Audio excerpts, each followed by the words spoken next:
नाशिकच्या अनिकेत झंवरचा जर्मनीत डंका। जर्मनीतील हॅम्बर्ग येथे झालेल्या आयर्नमॅन स्पर्धेत नाशिकच्या अनिकेत झंवरने विजेतेपद पटकावून भारताचा झेंडा जर्मनीमध्ये रोवला आहे। झंवर मी आयर्नमॅन स्पर्धा पूर्ण केली, जर्मनीमध्ये होती, हॅम्बर्ग सिटीमध्ये। ही स्पर्धा आयर्नमॅन ट्रायथॉन एक स्पर्धा राहते, त्याच्यामध्ये 3.8 किलोमीटर स्विमिंग करायला लागतं, 180 किलोमीटर सायकलिंग करायला लागतं आणि 42 किलोमीटर्स रनिंग करायला लागतं। हे सगळं वन गोमध्ये करायला लागतं। या स्पर्धेचं कट ऑफ होतं 15 तास 50 मिनटं। मी 14 तास 35 मिनटामध्ये केली।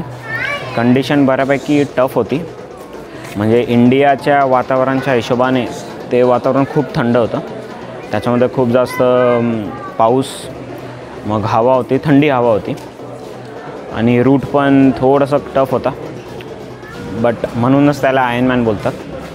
आणि याच्यामध्ये मेंटल स्ट्रेंथ खूप जास्त टफ पाहिजे होती आणि याच्यामध्ये मला समजलं की माझी मेंटल स्ट्रेंथ बऱ्यापैकी खूप चांगली आहे आणि याच्यामध्ये पूर्ण फॅमिलीचा सपोर्ट, पूर्ण फ्रेंड्सचा सपोर्ट, इथे हे सगळेजण पूर्ण टाईम मला ट्रॅक करत होते आणि तेच मला एनर्जी देत होती टू कम्प्लीट दिस रेस।